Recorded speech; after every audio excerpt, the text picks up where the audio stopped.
2005. We're at the home of General Richard J. Allen and his wife Sarah. This is part of the interview for the Library of Congress World War II History Project. General Allen is a native of Atlanta, attended Georgia Military College and participated in the invasion of Normandy, made a career in the armed forces, and he's going to talk to us about what it was like to grow up in Atlanta during the Depression, where he was on Pearl Harbor Day, and how he ended up in the military and the division he was in, and what happened to him after that. General Allen, it's a pleasure to have you with us, and we appreciate so much your willingness to do this. Thank you. Well, you mentioned Pearl Harbor and Pearl Harbor Day and the Depression, and I think I was like a lot of other young people at the time. The Depression had affected my family, and I think it was when the World War II started, I was feeling like a lot of others that the war was going to be started soon, and so I felt that probably I should join a number of my friends who enlisted at the same time, 1940. So I did that. I enlisted and was assigned immediately to the 8th Division, 13th Infantry Regiment at Fort Jackson. And after about a year and a half, 2 years, I went up to Officer Candidate School at Fort Benning. And then after that, I went to the parachute school and then joined the 501st Parachute Infantry Regiment, a part of the 101st Airborne Division. That's sort of how I got into the 101st. Then I joined the 101st and was assigned several different places in the South. And I also should just add that I served in the 101st during all of World War II, including made the jump in Normandy and the jump in Holland, and served during the Battle of Bastogne, and all the operations of the 101st. I was there the entire time. As to how the basic reason I guess that I got into the Army in 1940 was part of a surge of patriotism. And I should add that to describe the 101st Division, I guess the average age of troops in that was about 18. And we had, the 101st was airborne, of course, and it had 4 regiments, as opposed to a regular division. The 101st and all the airborne divisions had 4 regiments, because that having 4 regiments facilitated taking care of yourself when you get surrounded. It's better to have 4 regiments. And airborne troops were likely to be surrounded by the very nature of their transportation equipment and so on. So that was the reason the 101st, the 82nd, the 13th, the 11th, all the airborne divisions had 4 regiments to help them deal with being surrounded. And then, of course, we did actually get surrounded in Bastogne, surrounded for about 10 days. After Normandy, we came back to England. I guess we were away about during the Normandy operation. We were over there about a month and a half. Came back to England and suited up for the jump in Holland, which we did on September 17th. So I guess the main story about Holland, for my regiment at least, I was in the 501st, as I already mentioned. I guess the big story there is that we were unopposed on the jump, and then we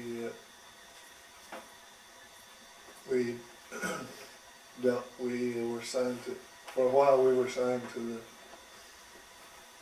British XXX Corps, and we fought under a British general for a while. And I suppose the big event for us in Holland was the story of the incredible patrol, we called it. We were on one of the little branches of the Rhine River near Arnhem in Holland, and we needed across the branch of the Rhine River. There were pretty strong forces, and we needed to identify the units that were over there. We didn't have German units, names of order of battle, we called it. But at any rate, a young lieutenant came up with the idea that he said he'd go across that piece of the river with a few guys and capture some people and get the names of units.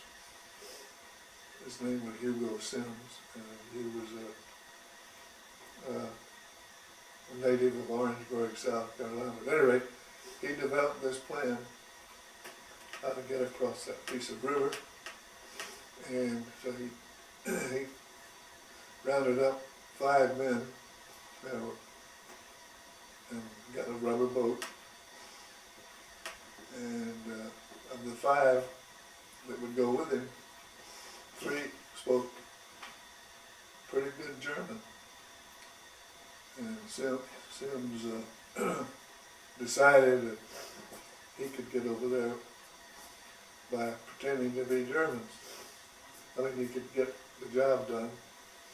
So what he did was he found a rubber boat, and he took his 5 men down to the river, and he had studied the aerial photographs we had, which showed there were gaps in the German lines. In other words, maybe it'd be 20 yards between groups of Germans, like 3 Germans here, 3 here, 3, and he could tell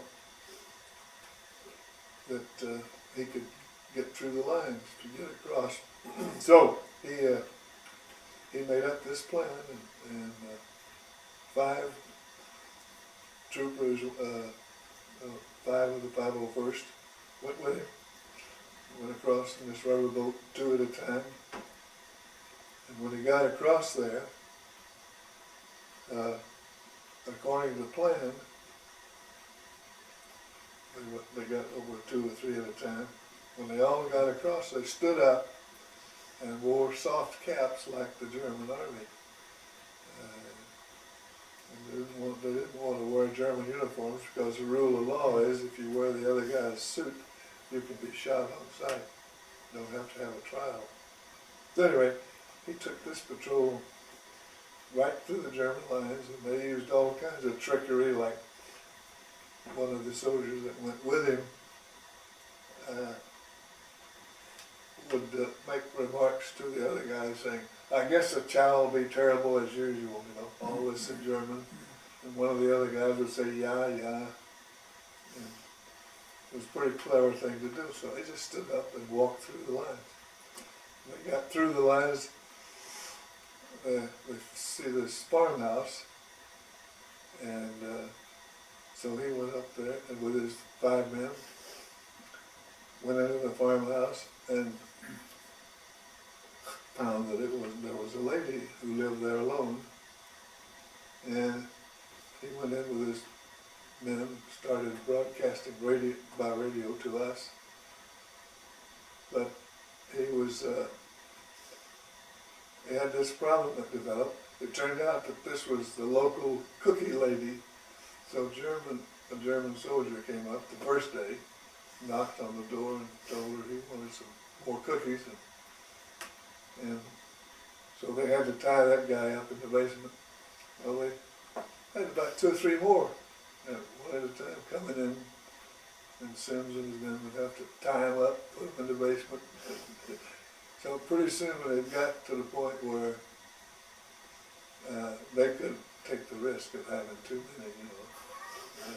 This wouldn't work. So they had to decide what to do. So they sent back some final reports and decided that our regimental commander told them it's time to come home.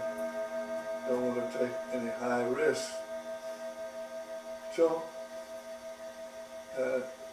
Lieutenant Sims decided, well, I might as well capture some high-ranking general coming down that highway back there tomorrow night or some night. And so he took his 5 men out to the highway, waited. It was real dark, saw these headlights coming down the road. So he and his men got out there and flagged these people down. And it happens. It wasn't some general traveling around or somebody like that. It was a truck with 32 SS soldiers, the worst kind, in the back of the truck. And so they decided that you know, they'd already told them to stop, so, and the German captain was in the cabin of the truck. Anyway, they said, Sims got on the side where this captain was and told him to be silent or get shot. No other choices. And he said, now, you tell your soldiers that this is a rest stop for them. Tell them to put their rifles down in the truck and get out, take a rest, just a few minutes, make it quick. So anyhow, the German captain complied. He took these men, told them what to do. When they got through, they got about telling the German captain what they were going to have to do. They said, okay, and they started back down toward the river. And there were 32 German soldiers in there in the back. So they marched down to the river, to their rubber boat, and Sims, they took 2 men at a time across this little river, and not a shot was fired. And I happened to be in charge of seeing to it that they were protected on our side when they came through in case of some problem. No shot was fired. They came on through the lines. We took them back to an interrogation tent. And I'll always remember this. I spoke a little German. This German, I went back to the interrogation tent, and I looked in, the German captain was sitting at a table talking to one of our intelligence specialists. The German captain was saying, es war ganz unmöglich, and that in German means quite impossible. Did you capture all 32 people on the night? All of them. All 32, not a shot fired, and we got the names of some units that we wanted. I guess, the most spectacular thing that happened in Holland. After Holland, we were moved down, let's see,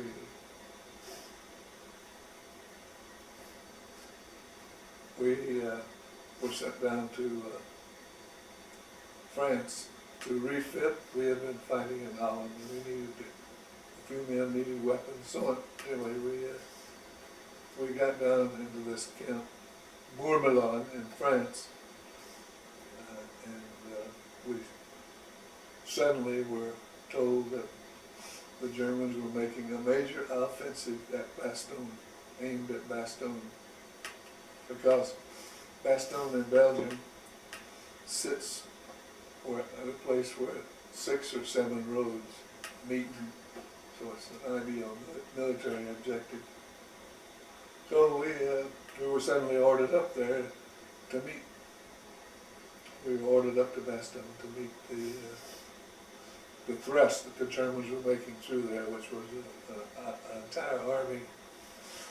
I've forgotten how many, but it was like 200 or 300 all across a broad front, were headed toward Bastogne on both sides. So we were lucky enough to arrive in Bastogne just at the almost last minute. The 101st arrived up there when it was almost too late, but we got into position. The 101st got into position. We started dealing with them, and the battle for Bastogne went on for 10 days, I guess. And we were, excuse me, sending. We would send a battalion of infantry over to this side of Bastogne, and then they would attack from the other side, and we would send troops over. The other side just kept sending them around. So about, I would say, after the first 4 or 5 days, we began to have some luck. The Germans weren't attacking all at once, which they should have. They kept diddling, and it would work. So anyway, but after being there about 8 days, I think 6 or 7 days, we got word from our regimental commander, one of our regimental commanders, that the Germans had sent a colonel coming forward with a white flag. And our division commander, General Anthony McAuliffe, said, let's find out what he's coming up for. And so the German colonel carrying the white flag said to our regimental commander out there, I just want to tell you, you got one chance to surrender this 101st. Right now, you can surrender. That's what I'm here for. I'm telling you, surrender, or we're going to shoot every piece of artillery we've got. Well, that was, of course, a joke, because they'd already been doing that for several days. So, anyhow, the colonel, can't think of the name of the colonel of the 327th Glider Infantry was on the front there, and General McAuliffe says, well, my answer to that German colonel, tell him that you can tell the corps commander of the Germans, General Manteuffel, my answer to him on his surrender demand is nuts. Tell him to take that. And so they had that little episode again where a little German got mixed in there.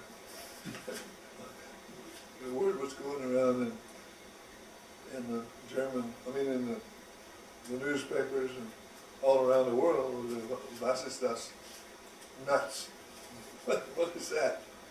But anyway, that's what happened. And we just kept on shooting up as best we could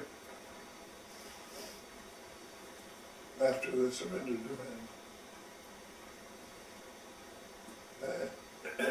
Then, let's see, our next move was, we were sent down to Alsace, and we moved across southern Germany into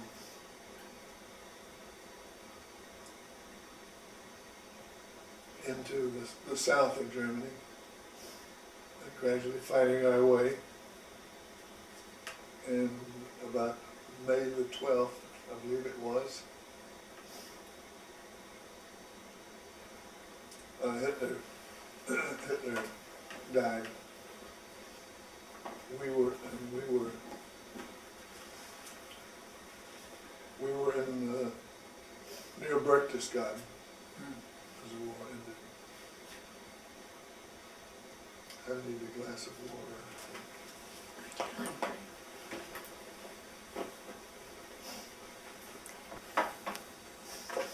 All right, you got to where Hitler passed away in the early part of May by his own hand. Right, well, so we were, at the end of the war, we were located at Berchtesgaden, which is a beautiful mountainous place, and that was Hitler's home. I think the name of his retreat there, vacation retreat, was the Adelhorst, meaning the eagle's nest. And so then we had some startling news, I suppose you would call it. We, in the 101st, we received word that we had been selected to be in the advanced echelon of the invasion of Japan. That was the 101st, and that's right after Hitler died. We thought the war was over, obviously, but that was the word. So we had already come across almost 1,000 miles. We went from Normandy to Holland, up to Bastogne, down south to the Berchtesgaden, southern Germany area. So and we had been through quite a lot. So it was a bit of a surprise to say that we were selected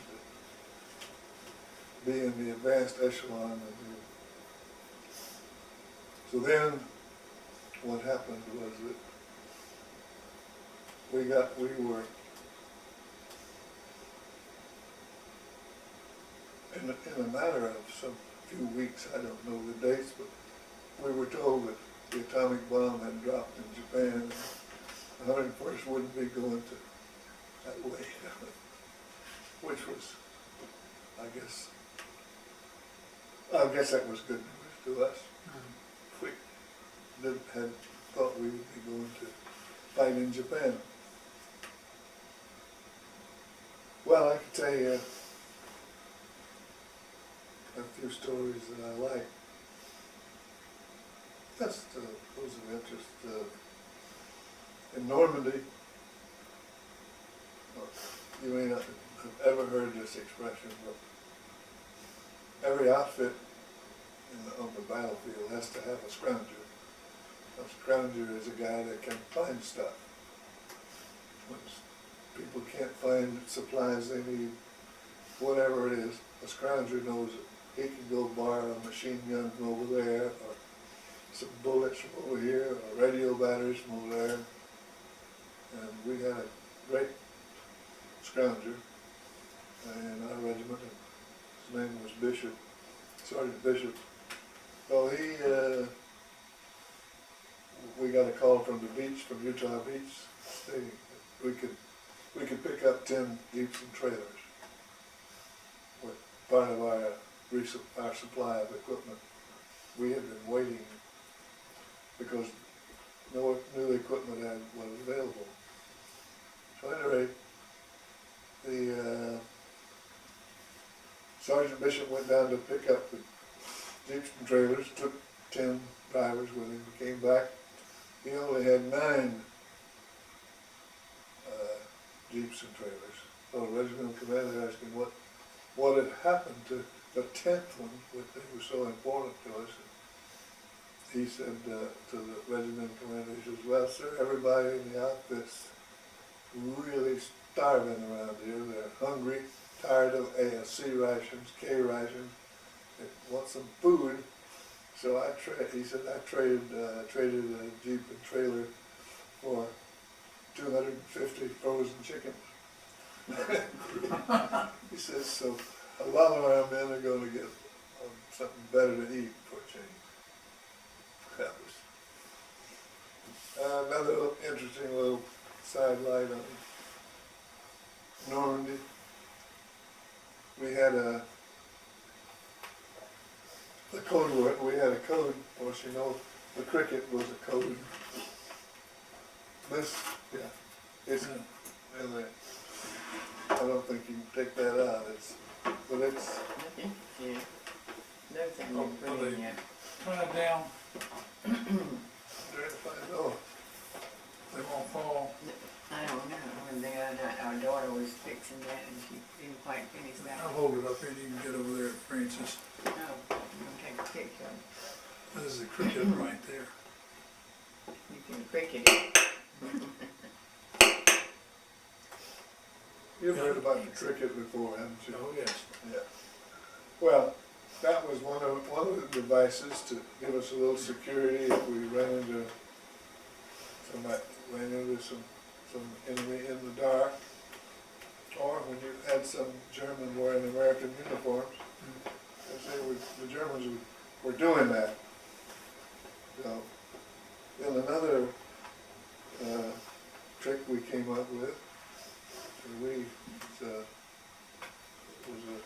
some international linguist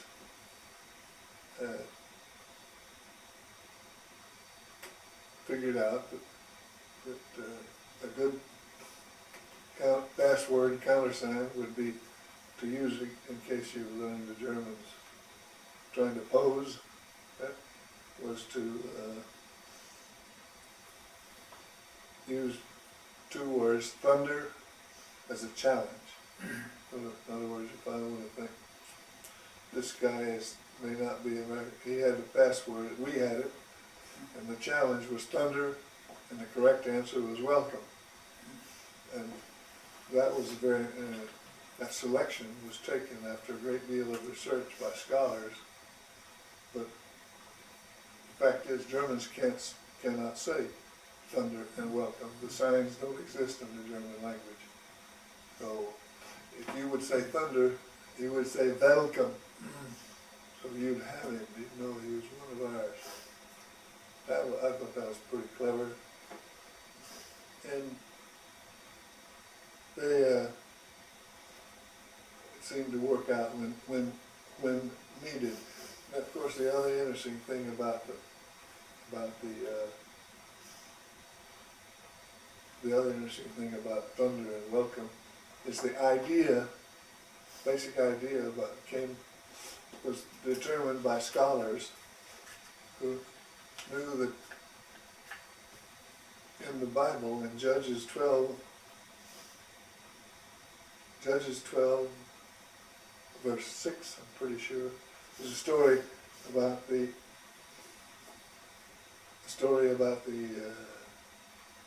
Gileadites and the Ephraimites having a battle on that famous river. I can't remember what river would be the most famous river. But anyway, they were having a battle in this river, and the Gileadites found out that there was a word that the Ephraimites couldn't say, and the word was Chipola. So the Gileadites would capture a guy, and of course they didn't have uniforms in those days, and they would ask him, how do you say this word? this word, Chipola, how do you say it? And they couldn't say it. And so the Bible says 42,000 Ephraimites were killed on that day. But at any rate, we had the opportunity of using the idea behind a word not that they couldn't pronounce. So we had that. Another trick we had in the 501st of the 101st. That was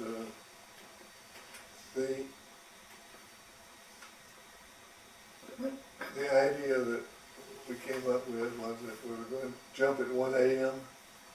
Since we're going to do that, we decided, why don't we say that during the hours of darkness we will not go on any roads. No roads. So when the Germans start hearing about paratroopers dropping all over the place, just keep in mind that they'll pick up their rifles and start marching down the best roads. Well, we had it on them because anybody coming down the road can be shot in the dark. You didn't have to. You didn't have to warn them or anything. Just walking down on the road, you're the bad chaps. I thought that was a pretty clever idea. Well, let's see. How far from your drop zone where you dropped? Did you all hit on target on Normandy? No, we had a bad jump. Bad jump. I jumped in the right place. And that reminds me of one of the interesting experiences I had. I was supposed to go to a certain farmhouse, and a bunch of us were to assemble there and go about our mission, military flying mission. At any rate, I landed within 150 yards of the farmhouse I was supposed to go to. I was one of the few that landed exactly the right place. At any rate, I got up there and I pulled out my map, and I didn't want to turn on a flashlight out there on the night of DDay. I decided I better go in that farmhouse and tell the farmer I wanted to read my map in there. I knew there weren't any Germans there because we checked it every day, aerial photographs every day, no Germans there. So anyway, I went up and knocked on the door, and my French is pretty good. The farmer came out and he opened the door, and I said, I'm with the Allies. Now, I need to come in there so I can read my map. And this farmer looked at me and he said, okay, but wipe your feet first. Can you imagine that? Did he say it in English or in French? French? No, my French was pretty darn good. Did you learn it at GMA? Yes, I did, as a matter of fact. Did you learn your German at GMA also? No, I had studied German at Emory, and I can't remember the dates, but German got to be a hobby for me, so But you had an ability to learn languages. yes, I think so. General Allen, what was it like taking off from England on D-Day on Normandy? Were you scared? Were you just so pumped up that... I don't think you had time to be scared. I think you were, when you were in this airplane and you got about a 2-hour flight, that you're trying to remember where you're supposed to go. Be sure you know where am I supposed to go when I hit the ground. What's north and south down there. What am I supposed to do? I gotta remember that. That's what I think most of them. But what happened was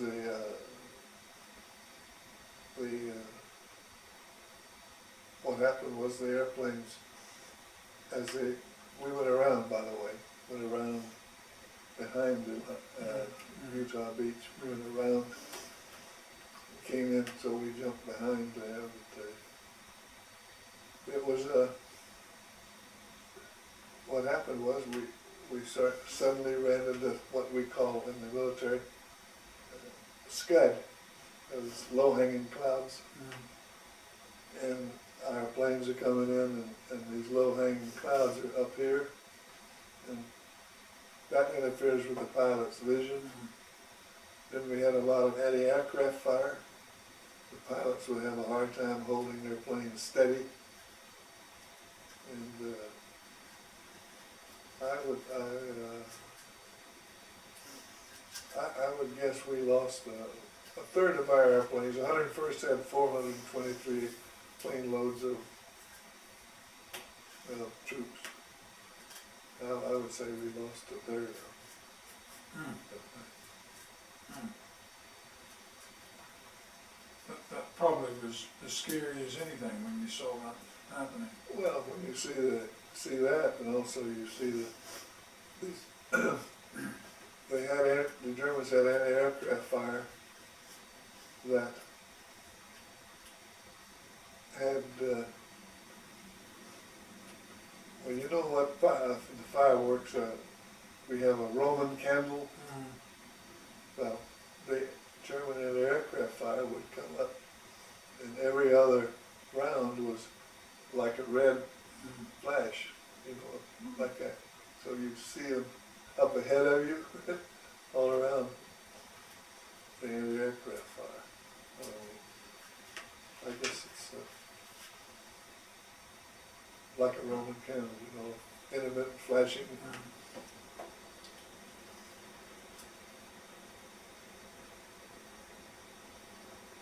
I guess another interesting story to me was our last battle in Normandy. Was that we were fighting, the 101st was fighting this German 6th Airborne Division. And it was commanded by Colonel Frederick von der Heydt. Frederick von der Heydt was a real tough soldier. But at any rate,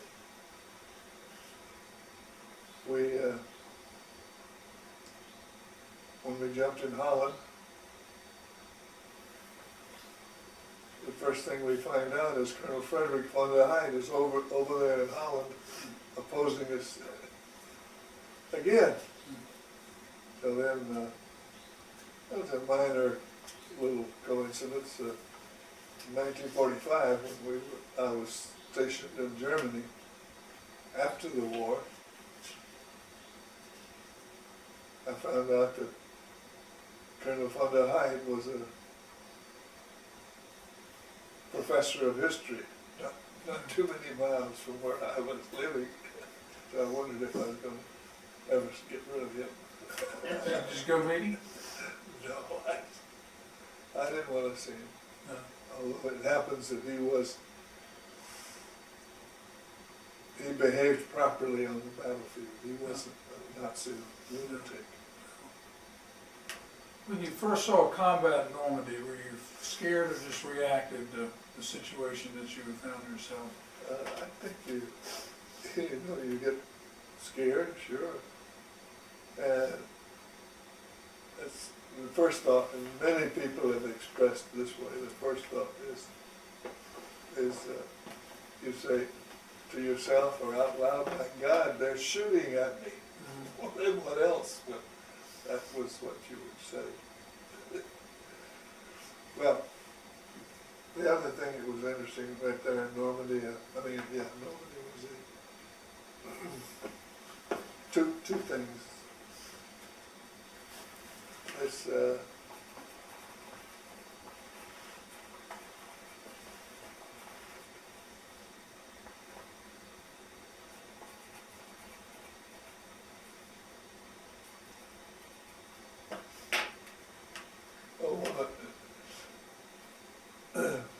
spectacular things as I was moving with a group of some 150 men to take over the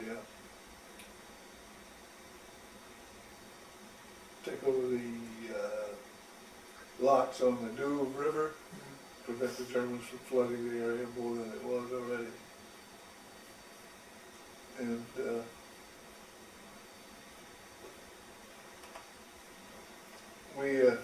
all of a sudden we started getting hammered by some German artillery and gunfire of all kinds. And it was so bad that we were just lying flat down on the ground. Well, about an hour of that went on, and as I say, we were really getting shot at. All of a sudden, our lieutenant, naval gunfire director, showed up. We hadn't been able to find him, but he was trained to direct naval gunfire, and he was our lieutenant. All of a sudden, while we're having this awful time, he showed up with his radio, naval gunfire radio, and that was a great one because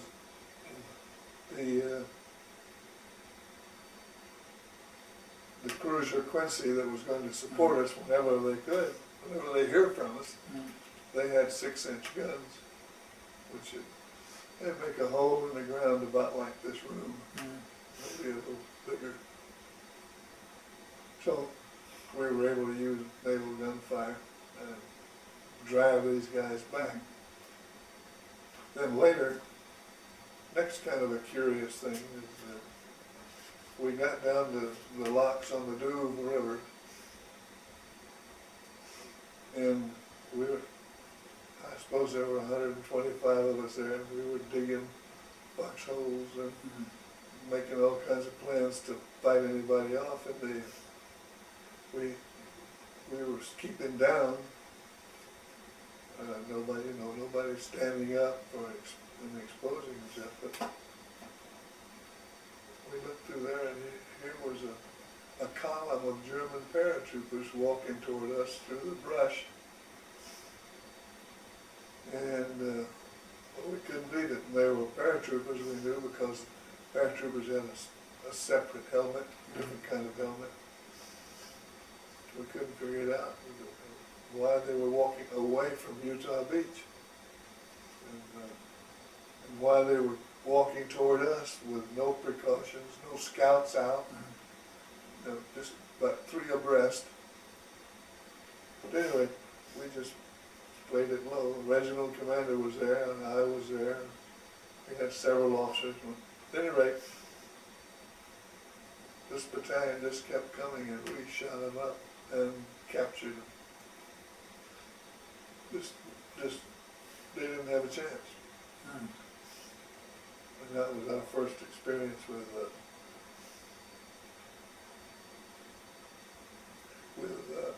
request for a meeting. Some German got up, and I never heard this word before, but some German hollered, "Parlementaire." I don't know if that's French or what. But we said, "No parlementaire." Come out and get shot. Anyway. What happened to my glass of water? Right there. Is that it? Okay. Did you like it?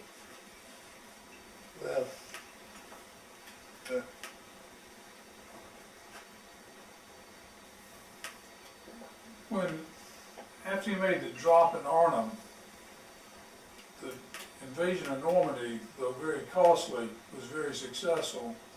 When you closed the Falaise Gap and ran the Germans back into Holland, basically. Then when you dropped into Holland, you all basically got defeated around the Arnhem Bridge invasion. no, the British For the British, were defeated. but you all, did you have to retreat from where you came in Holland, or Nope. you were able to hold your? We held on, and as a matter of fact, we had pretty good luck that I guess the most interesting thing that happened in Holland, the 501, it dropped at a town called Veckel, and our mission was to repair a highway bridge so that it would hold up British tanks. And coming behind us, we jumped and they were coming along, but they were a bit slow. But at any rate, I guess the first interesting thing that happened there in Holland was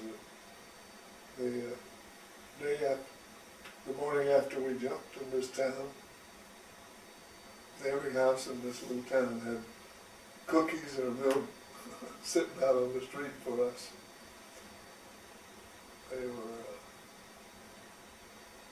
then we had a few interesting experiences. One, we got a message from the German officers we had already captured. I suppose we captured 200 the first few days, but we got a message from them that they wanted to see a senior officer at once. The German officer prisoners wanted to talk to. So the colonel sent me over there and talked to them, and they said they demanded under the Geneva Convention, they demanded that their watches be returned. They said, your people have taken our watches, we want them back. So I thought about it a minute, and that at the age of 23 and considering my vast knowledge of the Geneva Convention, I said, you missed something. I think these watches are considered to be weapons because they help you plan an escape. He said, 999. I said, yeah, you don't get your watches back. You're feisty.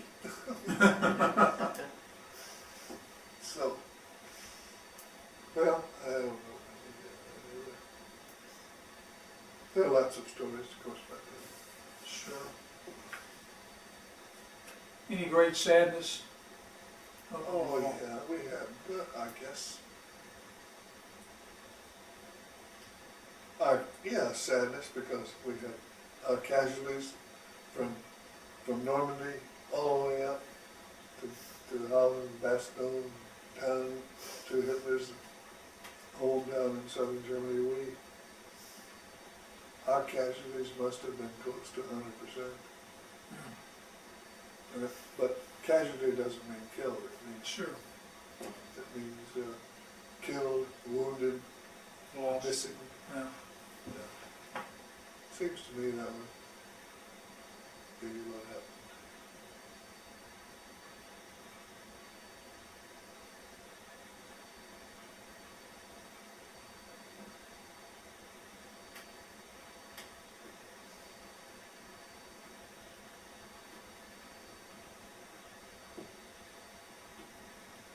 Seems to me I've forgotten something I wanted to say about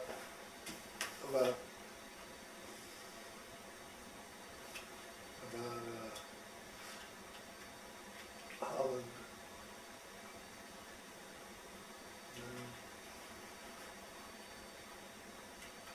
Did you jump into Bastogne? No, nobody did. I didn't think so. No. You- No, we just walked in. Yeah, you walked into Bastogne. Yeah. Yes, we walked in, and that was pretty tough because it was such a small town, No. and so many, we were outnumbered so much by the Germans. But at one time, if you can believe this, at one time the Germans had 7 divisions on the perimeter of the 101st at Bastogne. 7 divisions, and here we were a light division in the first place. But they never did figure out that I get laughs out of it often, thinking about it, that here they were with 7 divisions surrounding us, Bastogne, and all these brilliant German generals and all these wizards they were sending in there, and it didn't occur to them that they shouldn't, that they ought to, Hit you at one time well, sure, from around. get all your troops in one place, for example. Yeah. But they never did do it.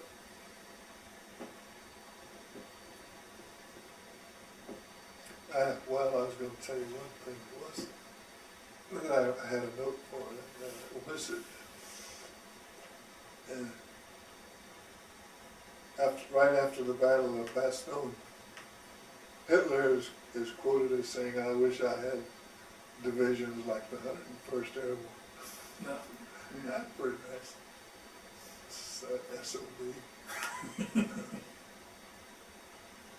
General Allen, we've got 5 more minutes roughly on this tape. If we can come back and do some more if you're willing to do it, because we would love to hear you talk for hours. But any lasting thoughts you would like to tell us about how lucky we are to have had you looking after us?